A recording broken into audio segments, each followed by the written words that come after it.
Welcome back. You are watching Elections 2014. It's a special program in the run-up to the elections on the 7th of May. Poverty, crime, high unemployment and a shortage of housing are just some of the problems that have plagued South Africa since 1994. The Eastern Cape, which is one of South Africa's poorest provinces with the highest infant mortality rate and an 80% unemployment rate, is one of the most severely affected provinces. This has impacted on disadvantaged students at the Nelson Mandela Metropolitan University in Port Elizabeth. But the university has tackled this problem in a rather innovative way. The university started a food program to reflect the good work done by former President Nelson Mandela. The program was started 15 years ago by a staff member of the university's clinic, Sister Antoinette Watson. It has grown from its humble beginnings 15 years ago to provide monthly food parcels to almost 1,000 disadvantaged students. She says it began with 2 students who were receiving cash donations from staff members to buy food. Watson says she then identified a large number of students who were attending classes on an empty. Yes, it's not nice, and it's not only inhumane, but I also believe it's criminal to think that we would want a student to study, we would want them to graduate, contribute to society one day, but yet for 3 years they must do all of that without eating. And that is one of the main reasons why we started the Nutrition Project, is we are looking after the future of the country. Due to a lack of resource, she then approached several companies to assist her with food parcels that were distributed from this small garage.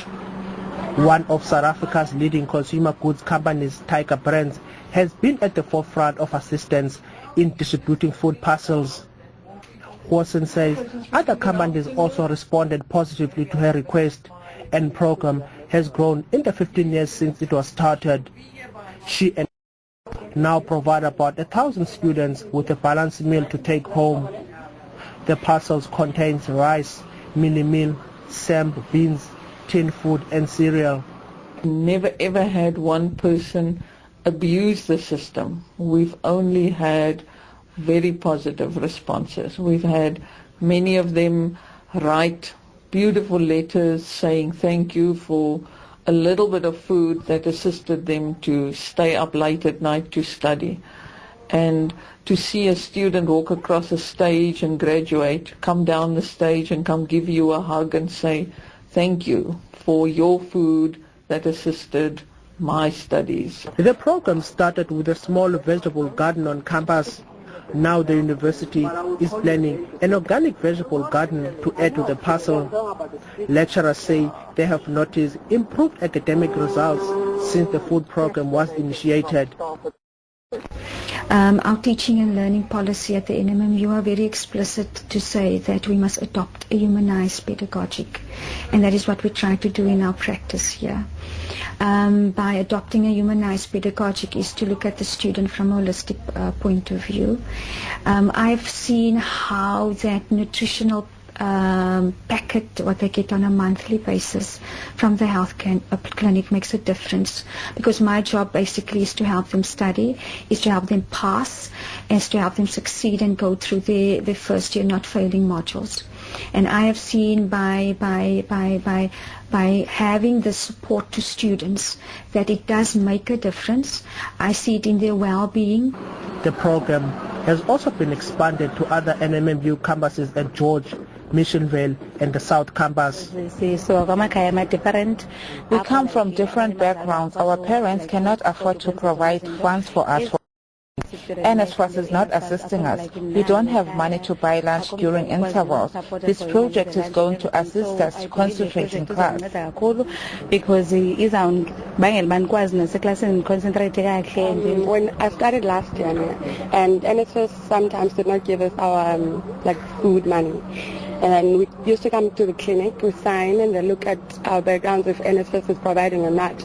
And then they give us food, and then we come. And it helps a lot of students, not only one staying in campus residences, but also us staying at off-campus residences as well.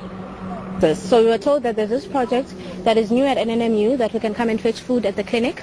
And then I decided to take my time and come to this kind of project, and it catered for us very much as students, because you would come here and they would help us. They would really help us and tell us what we must bring in order for us to benefit from this project. And we all have benefited. And the food that we were given here, not food J, it's just food that is proper, that you would go and buy in the shops. So they gave us proper food, and they gave us tin stuff, they gave us everything that was essential for us that we are going to need as students. The Eastern Cape Provincial Department of Social Development has applauded the university for its initiative. The department says food parcels play a major role in the province, where the number of poor communities is on the increase. One of our requirements as a department was to assess the entire family so that we assist the whole family. And in this case, then we fund individual students so that we don't only have a temporal solution, but a permanent solution. We regard them as change agents in those families. So we have injected millions of rands in the institutions here in the Eastern Cape so that those children can change the family outlook. In the Nelson Mandela Metropolitan University's clinic, HIV and AIDS programs, and also conducts AIDS tests. Zolani Moya, SABC News, Port Elizabeth.